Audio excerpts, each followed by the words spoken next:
আপনার অর্থনৈতিকভাবে সমৃদ্ধ হোক, এটার বিরুদ্ধে রয়েছে বাংলাদেশের চিরশত্রু ভারত। ভারতের পক্ষ থেকেই এই জুলাই সনদের বিরুদ্ধে অবস্থান নেওয়া হয়েছে। ভারতের চাপের কারণে বিএনপি বাস্তবায়ন করতে পারে নাই। বিএনপি কিন্তু জুলাই সনদ বাস্তবায়ন করেনি। এবং এই যে সংবিধান সংস্কার পরিষদ হওয়ার কথা, বর্তমান সংসদকে একটা সংস্কার পরিষদের কথা যে বলা হলো, এটির কোনো সাংবিধানিক ভিত্তি নাই, কোনো আইনি ভিত্তি নাই, কিন্তু করা হয়েছে। এখন আমার প্রশ্ন হচ্ছে, আপনারা জানেন বর্তমান সংসদের অনেক সদস্য হচ্ছে ইন্টারমিডিয়েট পাস, অনেক সদস্য স্নাতক পাস হলো, তাদের রাজনৈতিক জানাশোনা বুদ্ধি নিয়ে প্রশ্ন আছে। ফলে আপনি এই সংসদকে যদি বলে দেন যে সংবিধান সংস্কার পরিষদ গণপরিষদের বিকল্প হিসাবে, এরা এই বর্তমান সংবিধানই তো বুঝেন না, তারা নতুন করে জাতিকে একটা সংবিধান কিভাবে দিবেন? আপনারা সংসদ অধিবেশন দেখেন না? বেশিরভাগ সংসদ সদস্য কথাই বলতে পারে না, তো তাদেরকে দিয়ে যদি আমরা একটা সংবিধান সংস্কারের কথা বলি, তাহলে এটা একটা হাস্যকর হয়ে যায়, এটা সম্ভব না। তো যাই হোক, এখন আমাদের বক্তব্যটি হচ্ছে যে যেহেতু জুলাই বিপ্লবের পরে আমরা নতুন সংবিধান পাইনি, আমরা একটা সঠিক সংস্কার পাইনি, নতুন একটা এবং একটা বিপ্লবী সরকার পাইনি, বরং আমরা সেই পুরনো সংবিধানের আওতায় একটা সরকার যদি গঠন করে ফেলছি, এখন আমাদেরকে কি করতে হবে?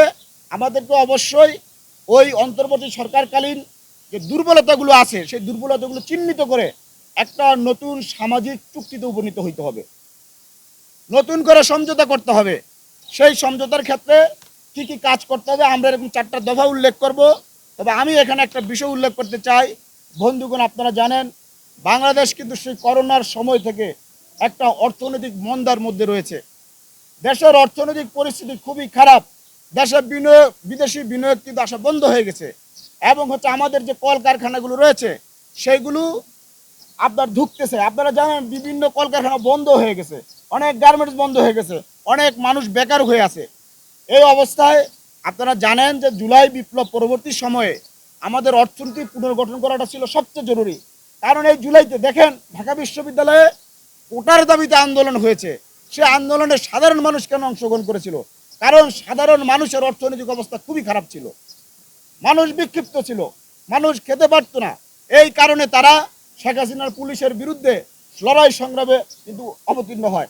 এবং আপনারা দেখেছেন জুলাই বিপ্লবে ঢাকা বিশ্ববিদ্যালয়ের একজন ছাত্র শহীদ হয় নাই, কিন্তু শহীদ হয়েছে অর্থনৈতিক কারণে ক্ষুব্ধ সাধারণ মানুষ।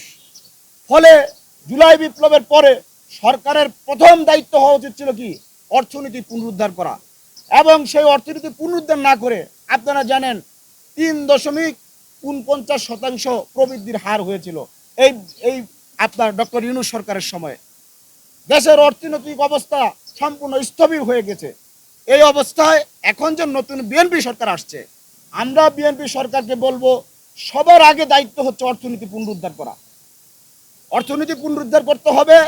এবং দেখেন যে অর্থনীতি সরকার যে পুনরুদ্ধার করবে, কিন্তু আমার আপনার সামনে পরিষ্কার, আজকে ইরান যুদ্ধের কারণে সারা বিশ্বব্যাপী নতুন অর্থনৈতিক মন্দার কিন্তু পদধ্বনি শোনা যাচ্ছে।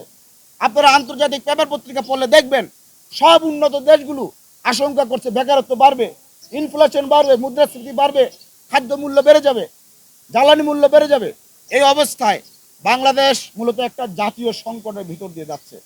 এই সংকটকালে আমরা আপনাদের সামনে উপস্থিত হয়েছি এজন্য যে আপনারা দেখেন এই জুলাই সনদ কার্যকর করা নিয়ে, সংবিধান সংস্কার পরিষদ কার্যকর করা নিয়ে হঠাৎ করে বিরোধী দলীয় যে জামাতের নেতৃত্বে বিরোধী দলীয় জোট আছে, সেই জোট থেকে বলা হলো আবার জুলাই বিপ্লব হবে, জুলাই না থাকলে সরকার নাই, জুলাই না থাকলে কেউ নাই, এই ধরনের ঘোষণা দেওয়া হলো। আমাদের ছাত্র বন্ধুরা পর্যন্ত তারা কিন্তু লাগাতার বলেই যাচ্ছেন সরকার থাকবে না, সরকার পতন হয়ে যাবে। আমরা আজকে আপনাদের সামনে উপস্থিত হয়েছি এই বিষয়ে একটা সুস্পষ্ট বক্তব্য দেওয়ার জন্য।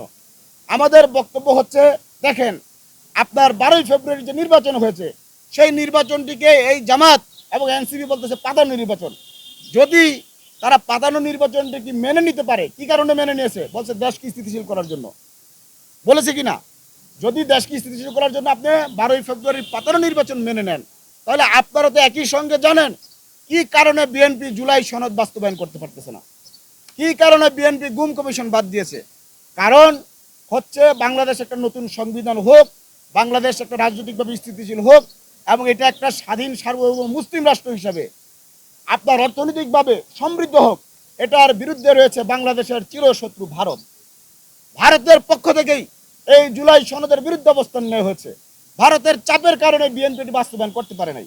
এবং আপনারা জানেন, গুম খুনের সাথে যে অভিযুক্ত সেনা কর্মকর্তারা রয়েছে তাদেরও কিন্তু বিচার বন্ধ রয়েছে, তাদের প্রেসারে কিন্তু বিচারটা হতে পারতেছে না। ফলে এই বিষয়গুলো জামায়াত, এনসিপি এবং সরকার সবার কাছে স্পষ্ট। যেহেতু আপনাদের কাছে সব কিছু স্পষ্ট, আমাদের বক্তব্য হচ্ছে যে আমরা একটা নির্বাচিত সরকার পেয়েছি, আমরা অস্থিতিশীলতা থেকে মুক্তি পেয়েছি।